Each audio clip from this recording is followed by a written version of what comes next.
करी भलता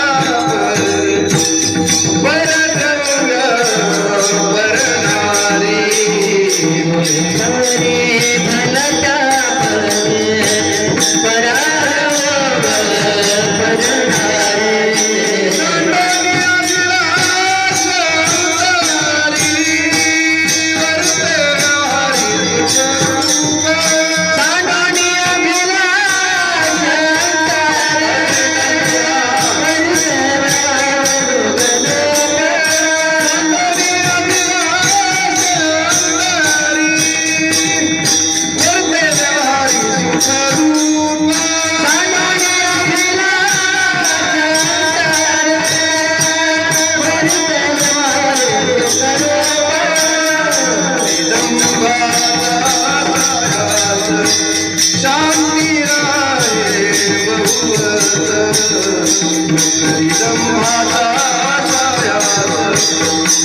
दोन सिग्नल आपल्या जीवनात तुकोबारांनी घालून दिले महाराज. येतुले करी भलत्या परी परद्रव्य पर नारी. दोनच सिग्नल तुकोबारांनी दिले.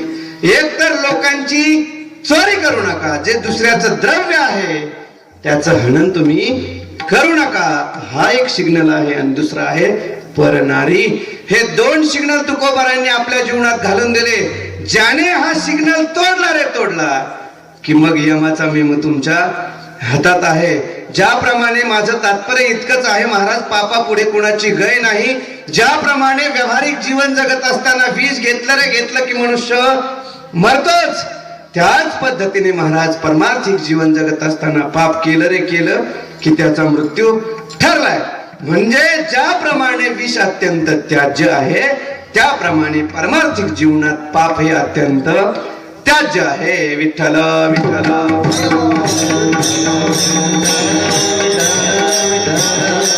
दुसरी गोष्ट मी आपल्याला सांगितली, उपेक्ष.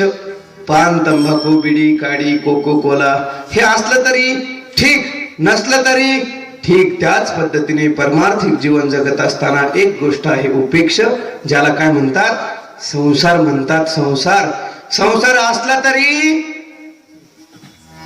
बोला ना, संसार असला तरी ठीक आणि नसला तरी. कोण म्हणलं रे ठीक? त्याचा पत्ता लिहून घ्या, पंढरपूरला पाठवून देऊ असं महाराज. ज्याप्रमाणे पान, तंबाखू, बिडी, काडी असलं तरी ठीक, नसलं तरी ठीक, त्या पद्धतीने प्रापंचिक जीवन असलं तरी ठीक, नसलं तरी ठीक, त्याचा विशेष प्रतिबंध येत नाही. ज्ञानोबाराय संन्यासी होते, त्यांचाही परमार्थ उच्चतम झाला. तुकोबाराय गरीब नव्हते पण गरीब झाले. गरीब होते, त्यांचाही प्रपंच परमार्थ उत्तम झाला. गृहस्थी होते तरीही त्यांचा परमार्थ उत्तम झाला. नाथ महाराज जहागीरदार होते, श्रीमंतीही होती, त्यांचाही परमार्थ उत्तम झाला. महाराज असेलच तुमच्याकडे प्रपंच ना, चांगलीच गोष्ट आहे, आणि नसेल तर त्याहून चांगली गोष्ट. आमचे गुरुजी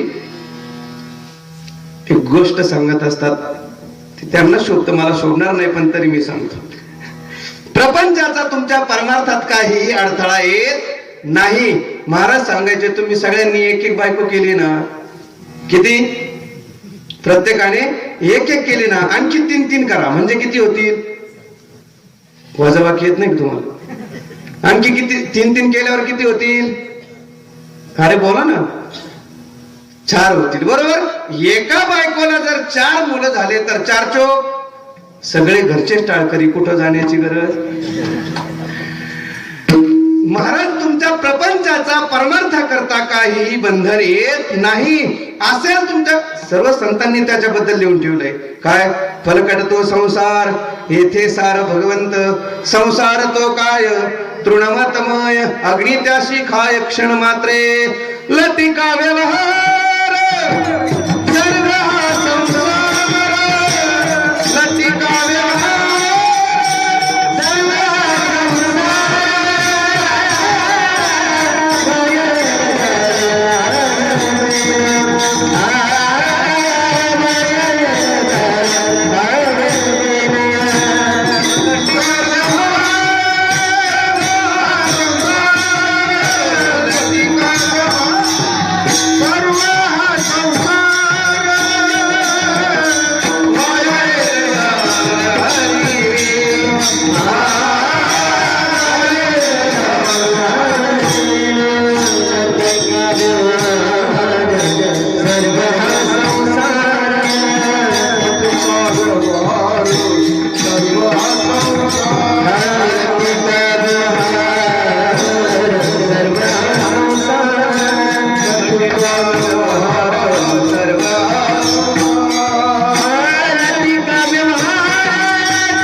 टिका व्यवहार सर्व हा संसार वाया एरझार हरिवीन. महाराज ज्याप्रमाणे पान तंबाखू हे जीवनात असलं तरी ठीक नसलं तरी ठीक, त्याच पद्धतीने परमार्थिक जीवनात प्रपंच असला तरी ठीक नसला तरी ठीक, ही एक उपेक्ष गोष्ट आहे. आणि तिसरा मुद्दा मी एक तुम्हाला सांगितला होता की ज्याला जीवन जगावं असं वाटतं त्याने त्याच्या जीवनात अन्न पाणी आणि श्वास हे घेतलंच पाहिजे, याला ग्राह्य म्हणतात. त्याच पद्धतीने पारमार्थिक जीवनात ज्याला असं वाटतं की मला माझ्या जीवनात भगवंताचा साक्षात्कार झाला पाहिजे, मला यमाचे यमदंड भोगू नये असं ज्याला वाटतं, माझा उद्धार झाला पाहिजे असं ज्याला वाटतं, मला मुक्ती मिळाली पाहिजे असं ज्याला वाटतं, त्याने त्याच्या जीवनात संतांची संगती केलीच पाहिजे आणि केलीच पाहिजे. म्हणून महाराज भगवंताला विनंती करतात, देवा मला माझ्या जीवनात संतांची संगती घडली पाहिजे. देव वसे चित्ती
आपल्या जीवनात भगवंताची प्राप्ती व्हावी असं ज्याला वाटतं त्याने त्याच्या जीवनात साधू महात्म्यांची संगती केलीच पाहिजे. महाराज या ठिकाणी तुकोबारांनी हे प्रकरण देवापुढे मांडले बरं का. देवा जे साधू महात्म्य आहेत अशांची वृत्ती अशांची संगती मला घडली पाहिजे. का तुकोबारांनी हे प्रकरण देवासमोर मांडले याचं कारण आहे, तुकोबारांना संत कोण असंत कोण कळत नव्हते का? कोण कोण डुकलं घेते? तुकोबारायांना संत कोण असंत कोण कळत नव्हतं का? कळत होतं महाराज. तरी देखील सामान्य जीवाची भूमिका तुकोबारायांनी अंगावर घेतली आणि मग सांगतात, देवा मला संत कोण नाही रे कळत, ते तुला कळतात. जीवाला 3 गोष्टी कळत नाही बरं का. जीवाला पहिला कळत नाही धर्म, जीवाला दुसरं कळत नाही ब्रह्म आणि जीवाला तिसरे कळत नाही संत. किती गोष्टी कळत नाही? 3 गोष्टी कळत नाही. पहिलं कळत नाही धर्म. धर्म का कळत नाही महाराज? तर धर्म अगदी सूक्ष्म आहे. किं कर्म किम कर्मेति कवयः अप्यत्र मोहिता. अरे ज्यांनी कर्म धर्माचे कायदे तयार केले त्यांचीच बुद्धी त्यात गुरफटली महाराज. त्यांनाच कळायला तयार नाही कर्म काय आणि धर्म काय. आणि कलियुगात ते शक्यही नाही महाराज. कर्म धर्म नवती सांग होण्याअंगी पतन. महाराज समाजाला जीवाला धर्म कळत नाही याचं एकमेव कारण आहे की धर्म हा अत्यंत सूक्ष्म आहे म्हणून धर्म कळत नाही. जीवाला दुसरं कळत नाही ब्रह्म. ब्रह्म का कळत नाही? तर ते इंद्रियाचा विषयच होत नाही म्हणून ब्रह्म कळत नाही. आणि तिसरे कळत नाही संत. संत का कळत नाही? तर आपली योग्यताच नाही. काय संत का कळत नाही? तर आपली योग्यताच नाही महाराज. मला सांगा, मनुष्य कितीही जरी हुशार झाला, कितीही माणसाचं ज्ञान प्रगतीला गेलं तरी माणसाला किती ज्ञान होऊ शकतं? फक्त 5 रुपयाने माणसाला जग कळतं बरं का. किती? 5 रुपयाने. डोळ्याने तुम्हाला एक रूप दिसतं, कानाने शब्द ऐकायला येतो, नाकाने गंध कळतो, जिभेने रस कळतो आणि तो इंद्रियाने स्पर्श कळतो. या 5 ज्ञानेंद्रियाच्या कक्षेत जेवढं काही ज्ञान येतं तेवढंच ज्ञान जीवाला होतं. याच्या पलीकडे जीवाला काहीही कळत नाही. मग मला सांगा, कानाने आपल्याला शब्द ऐकायला येतो, शब्दाच्या जाती कळतात, ककारत्व, खकारत्व, तारत्व, मंदत्व, हे सगळं जर आपल्याला कानांनी कळतं, मग मला सांगा शब्द म्हणजे संत आहेत का? जसं आपल्याला कानांनी शब्द कळतो, मग शब्द म्हणजे संत आहेत का? शब्द म्हणजे संत नाही. कान 100% नापास. सांगतो तुम्हाला ज्ञान माणसाला किती होतं, मी त्याच्याकरता सांगतोय. माणसाला संत का कळत नाही याच्याकरता सांगतोय. कानाने आपल्याला शब्द कळतो, शब्द म्हणजे संत नाही. डोळ्याने आपल्याला काय कळतं? काय कळतं? रूप कळतं. रूपाचा सुजाणू डोळा. डोळ्याने आपल्याला काय कळतं? रूप कळतं महाराज. मग रूप म्हणजे संत आहेत का? रूप म्हणजे संत नाही. जसा कान नापास तसा डोळाही नापास. बर, याच्याही पलीकडे नाकाने आपल्याला काय कळतं?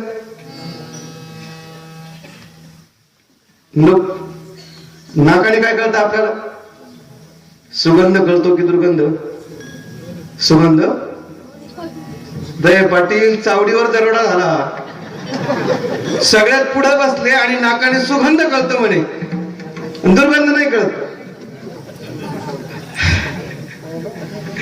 पुढे बसायचं म्हणजे एवढं सोपं नाही हा. अरे नाकाने सुगंधही कळतो आणि दुर्गंधही कळतो. मग संत सुगंध आहेत की दुर्गंध आहेत?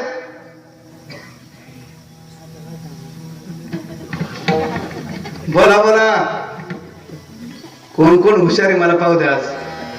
नाकाने सुगंध कळतो, दुर्गंध कळतो, मग संत सुगंध आहेत की दुर्गंध आहेत?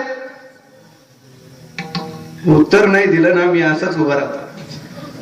पुढच्या वर्गात पदार्पणच नाही. अरे संत सुगंधही नाहीत आणि दुर्गंधही नाही, आणि नाही तेच बरे बा. नाहीतर प्रत्येक जण कीर्तनकारापाशी येऊन अरे काय करतो? काय नाही बाबा, तुम्ही संत आहात की नाही पाहतो. सगळी कुत्र्यासारखीच होंगायची गोष्ट झाली असते. अरे नाकाने सुगंध दुर्गंध कळतो, संत सुगंधही नाहीत आणि दुर्गंधही नाहीत, तर संत हे गंधातीत आहे. म्हणजे नाकाने आपल्याला गंध कळतो, संत गंध नाही, म्हणून नाकही नापास. जिभेने आपल्याला काय कळतं? खारट, तुरट, गोड, आंबट, तिखट, शरच कळतात. मग रस म्हणजे संत आहेत का? रस म्हणजे संत नाहीत, तेच बरं. नाहीतर लोक म्हटले असते कीर्तन ऐकायला नाही, चला बाबा चाटाय. अवघड गोष्ट झाली असते. कीर्तनकाराच्या अंगाला कातडच शिल्लक नसतं राहिलं महाराज. तात्पर्य एवढंच आहे की पंच ज्ञानेंद्रियाच्या कक्षेत जेवढं काही ज्ञान येतं तेवढंच ज्ञान जीवाला होतं. संतांचं संतत्व हे त्याही पेक्षा पलीकडे आहे. म्हणून जीवाला संत कोण असंत कोण कळत नाही. आणि याच्याही पलीकडे जर माणसाने कळत नसताना देखील जर निर्णय घेतला याला संत म्हणतात, तर त्याचा फसवा झाल्याशिवाय राहत नाही. मी सांगत नाही, ज्ञानोबरायांनी खूप सुंदर चित्र रंगवले महाराज. संत कोण असंत कोण कोणालाच कळत नाही. पहिले संत कळतात शास्त्राला, दुसरे संत कळतात संतांना, आणि तिसरे संत कळतात भगवंताला. याच्या व्यतिरिक्त मुंगीपासून ब्रह्मदेवापर्यंत कोणालाच संत कळत नाही. पहिले संत कळतात शास्त्राला, म्हणून शास्त्र सांगते सन्मार्गवर्तीनः संतः. दुसरे संत कळतात संतांना. भक्ताचा महिमा भक्तची जाणती, दुर्लभया गती आणि काशी. आणि तिसरे संत कळतात भगवंताला. मी पुढे बोलणारच आहे, पण याच्या व्यतिरिक्त सामान्य जीवाने जर निर्णय घेतला की याला संत म्हणतात, तर तो फसल्याशिवाय राहत नाही. तरी प्रत्येक माणसाच्या डोक्यात एक वेगळीच कल्पना असते महाराज. एखादा भगवा साधू पाहिला की याला म्हणतात संत, एखादा दाढीवाला पाहिला की संत, एखादा गाडीवाला पाहिला की, एखादा बॉडीवाला पाहिला की, प्रत्येकाच्या डोक्यात वेगळीच कल्पना महाराज. कोण विमानातून आले म्हणजे खूप मोठे संत, पायी आले म्हणजे खूप मोठे संत, जे फाटके कपडे घालतात ते खूप मोठे संत, जे हायफाय असतात ते. अरे तुमची दृष्टी जशी असेल तसं तुम्हाला दिसतंय, पण जर तुम्हाला कळत नसून जर तुम्ही त्याचा निर्णय घेतला तर तुमचा कसा फसवा होतो. ज्ञानोबराय बोलतात माणसं परमार्थात येतात म्हणजे सहजासहजी येत नाही. काहीतरी प्रपंचात फटका बसला रे बसला की माणूस कुठे येतो? परमार्थाकडे येतो. मग परमार्थाचं तर काही ज्ञान नसतं, मग एखादा सप्ताह पाहतो, एखादं मंदिर पाहतो, एखादा आश्रम पाहतो आणि तिथं जातो म्हणे महाराज आम्हाला अनुग्रह द्या, आजपासून आम्ही तुमचे शिष्य आणि तुम्ही आमचे गुरु, आम्हाला माळ घाला, आम्हाला आशीर्वाद द्या, आम्हाला अनुग्रह द्या. मग आता ज्ञानोबा बोलतात महाराज तो काय तत्वज्ञानाची बैठक त्याला माहिती का, हे येड टरबूज आणि ते येड रताळू, याला काही कळत नाही, त्याला काही वळत नाही. ज्ञानोबा बोलतात मी नाही बोलत हा. तापत्रय तापली गुरु ते किवसित भगवे देखुनी म्हणते तारा स्वामी तव तेने नोनी उपदेशाची रीती आन आन उपदेशिती तैसे झाले संत ते कवन हे जाण विखुन केशिराज.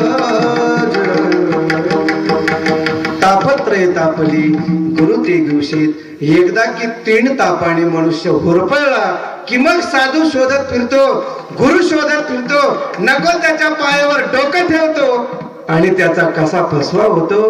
ज्ञानोबा बोलतात बरं का, माणसं खूप फसतात पण तुम्ही फसू नये अशी माझी इच्छा आहे. ज्ञानोबारायांचा हा संदेश मी आपल्या समोर ठेवतोय. कसा फसवा होतो ज्ञानोबारांनी त्याला 3 दृष्टांत दिले, लक्षपूर्वक ऐका. कोणीतरी एक गृहस्थ म्हणे निर्जन अरण्यातून प्रवास करत होता. उन्हाळ्याचे दिवस होते, कडाक्याची तहान लागली, भूक लागली. आता काय खाऊ काय खाऊ काय खाऊ, इतकी त्याला भूक लागली. महाराज एवढा व्याकुळ झाला, काय करावं त्याला काही कळत नव्हतं. पण प्रवास तर त्याला केल्याशिवाय काही पर्याय नव्हता. प्रवास जंगलातून तो पाय उचलत नव्हता, भुकेने व्याकुळ झाला होता, तहान लागली होती. पाय उचलत नसतानाही कसा तरी तो चालत होता. एवढ्या अवकाशात त्याला एक फळाचं झाड दिसलं. अगदी खुश झाला महाराज. फळाचं झाड दिसलं, तो कसा तरी त्या फळाच्या झाडापर्यंत गेला. सगळे त्या झाडाला होते 20, 25, 30 फळं, सगळे फळं तोडले.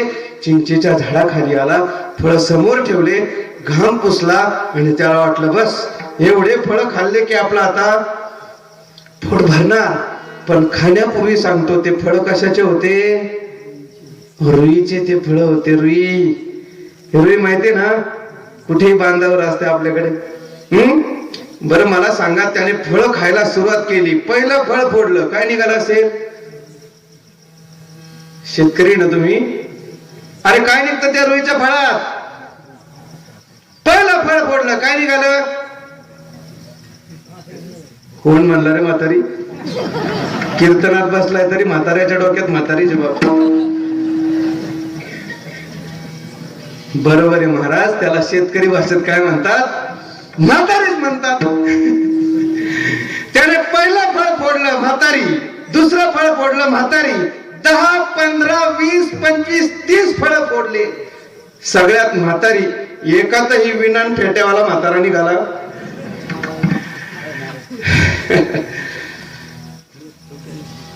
महाराज त्याने 25 फळ फोडले, पण त्यात काय निघालं? म्हातारी निघाली. तात्पर्य एवढंच आहे बघा, लक्ष द्या इकडे. फळ नसताना त्याची फलत्व बुद्धी झाली आणि तिथे त्याचा काय झाला? फसवा झाला. मी बोलत नाही, ज्ञानोबा बोलतात. कोणी एके प्राणी क्षुधेने पिढीला म्हणून दोडे तोडू गेले. खाऊ बैठे तो नुसधीच रुटी उडी, ढकले बापुरी तैसे झाले. संत ते कवन हे जाण विठून केशिराज. फळ नसताना, पहिला दृष्टांत संपला बरं का, लक्षपूर्वक आहे का. फळ नसताना त्याची फल बुद्धी झाली आणि तिथे त्याचा झाला फसवा. आता महाराज इतका नाराज झाला, इतका नाराज झाला, पण पर्याय नाही. प्रवास तर त्याला करायचा होता, मार्गक्रमण तर त्याला करायचं होतं. कसं तरी चिंचेच्या झाडाला हात धरून उठला, चालायला लागला. चालता चालता चालता तो जंगलाच्या बाहेर निघाला. एक झाड होतं, त्या झाडाखाली जाऊन आपोआप पडला. इतका थकलेला होता तो ना की त्याची अजिबात इच्छा नव्हती. महाराज आपोआप जाऊन पडला, इतका थकला. समोरून एक ग्रहस्थ आला. ग्रहस्थ आल्यानंतर याने विचारलं, म्हणे बाबा मी फार थकलोय, म्हणे माझी विश्रांती कशाने होईल, मला तेवढं कृपा करून सांगा. त्याने सांगितलं, काही नाही म्हणे, तुम्ही एखादं तेल घ्या, पायाच्या नखापासून डोक्याच्या शेंडीपर्यंत पूर्ण अंगाची मालिश करा, झोपा तुमची काय होईल, विश्रांती होईल. आणि तो निघून गेला. याने विचार केला, म्हणे अरे या जंगलात पाण्याचा थेंब द्यायला कोणी तयार नाही आणि तेल कोण देईल. एवढ्या अवकाशात तो ज्या झाडाखाली पडला होता ते झाड होतं बिबव्याचं. कशाचं झाड होतं? बिबवा. बिबवा माहिती ना तुम्हाला, एवढा मोठा असतो तो. हो, कीर्तनातले श्रोते महाराज, अरे बिबवा किती मोठा असतो, किती मोठा असतो बिबवा? एवढा एवढा असतो, पांढरा, बरोबर.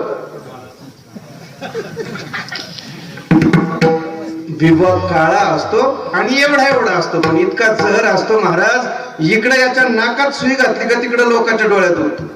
बिबव्याचं सांगतो, प्रत्येक गावातही, आपलं गाव सोडून प्रत्येक गावातही असे बिबव्यासारखे माणसं असतात महाराज. कुठं गेला की, कुठं गेला की, लग्नात गेला की उतला, कीर्तनात गेला की सप्ताह तर महाराज सार्वजनिकच असतं सगळं. इथे तर कुणालाच बंदी नसते, इथलं सोडून सांगतोय. हा, तात्पर्य एवढंच आहे की तो ज्या झाडाखाली बसला होता ते होतं बिबव्याचं झाड. टपकन त्याच्या पुढे एक बिबवा पडला. त्याने तो दाबून पाहिला, त्यातून तेल निघत होतं. त्याला खूप आनंद झाला. त्याने बरेच सगळे बिबवे एकत्र केले, ठेचले, त्यातून तेल काढलं आणि पायाच्या नखापासून शेंडीपर्यंत, वाजू नका, हा, पायाच्या नखापासून शेंडीपर्यंत पूर्ण अंगाची त्याने काय केली, मालिश केली महाराज. आणि झोपला. त्याची विश्रांती झाली असेल ना, काय झाली असेल त्याची विश्रांती. अरे बिबवा महाराज असं बोट घेऊन जर टेकवलं तर तासाभरात चट्टा घेऊन उठतंय ते, एवढं दाहक आहे ते. आणि याने तर पूर्ण अंगाची मालिश केली. मी बोलत नाही, ज्ञानोबा बोलतात. एवढा सुजला, एवढा सुजला, ज्ञानोबा म्हणतात. द्या सर.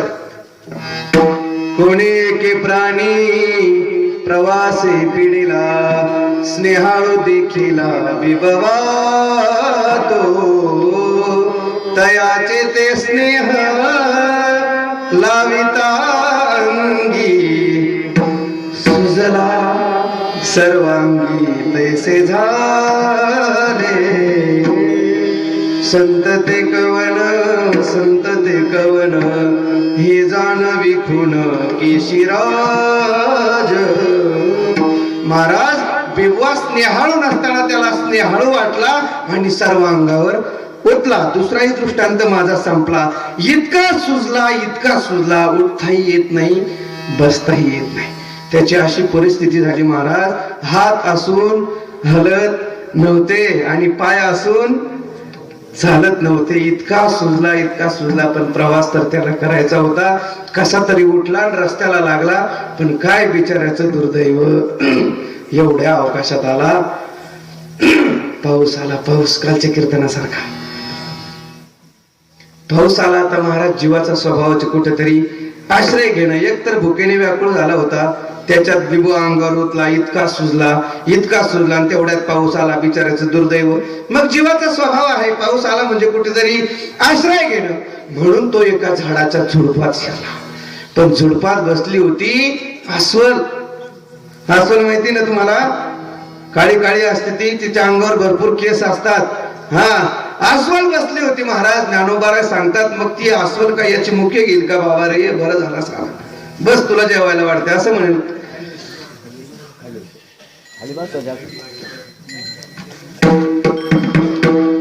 विठ्ठला विठ्ठला.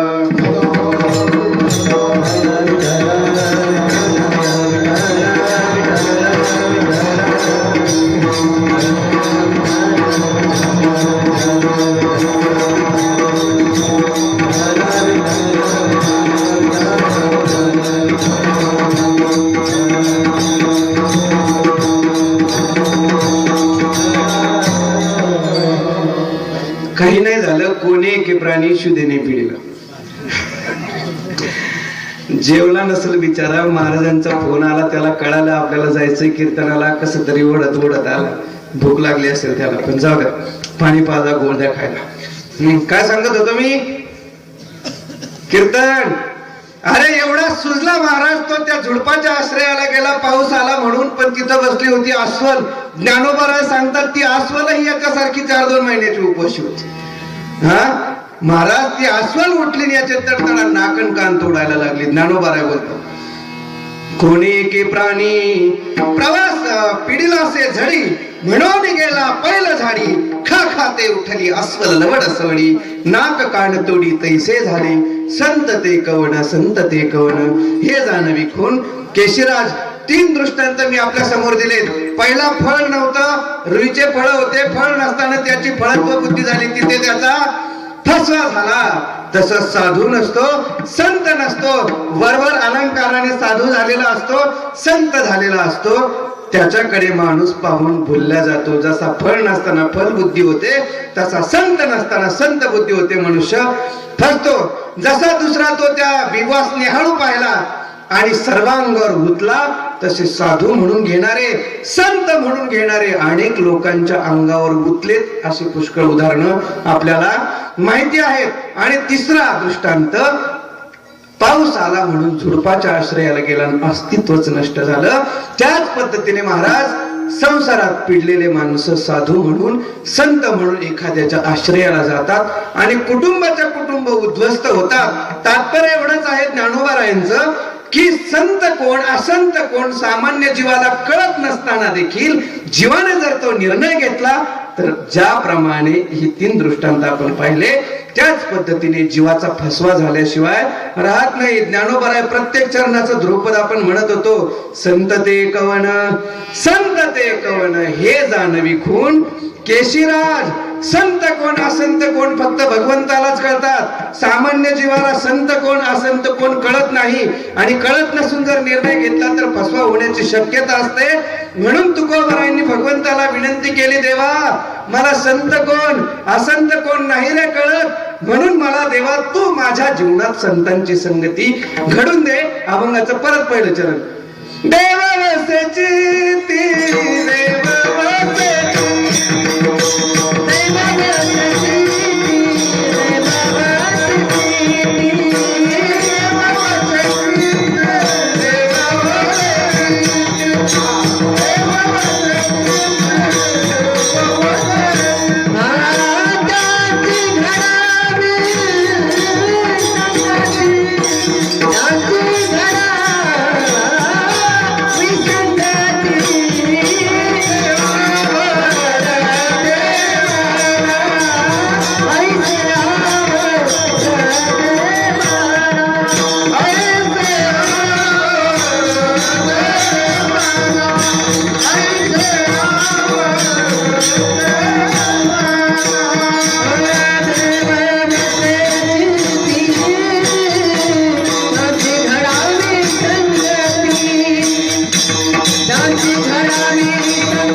सामान्य जीवाला संत कोण असंत कोण कळत नाही, फसवा होण्याची शक्यता असते.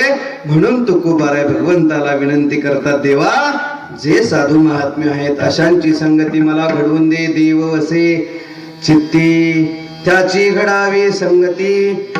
संगतीच का तुकोबारायांनी मागितली, याचं एक कारण असं आहे महाराज की मानवी जीवन हे नेहमी संगती प्रिय असतं. शेवटचा माझा मुद्दा आहे आणि मी सेवेला पूर्णविराम देणार आहे. 10 मिनिटं राहिलेत. संगती प्रिय मानवी जीवन असल्यामुळे संगतीच्याच माध्यमातून भगवत प्राप्तीचा विचार तुकोबारायांनी केला. कारण एखादा मनुष्य जर म्हणत असेल आपण कोणाच्या घरी नाही दारी नाही, उठलं की आपण कुठं शेतात, उठलं की आपण शेतात जमिनीवर वावरात.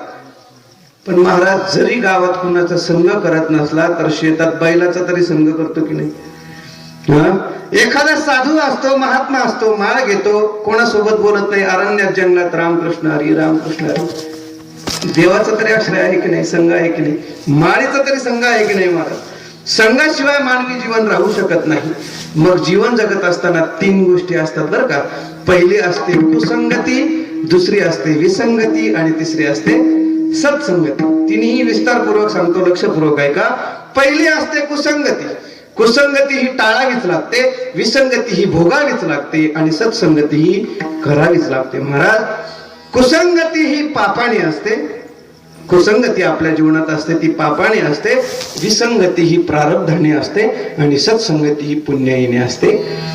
कुसंगतीचं फल आहे नरक, विसंगतीचं फल आहे फजिती आणि सत्संगतीचं फल आहे मोक्ष. ज्याला जे पाहिजे त्याने ते घ्या. यातला पहिला प्रकार आहे कुसंगती. कुसंगती ज्याला ज्याच्या जीवनात टाळता येते त्यालाच त्याच्या जीवनात संतांची संगती करता येते.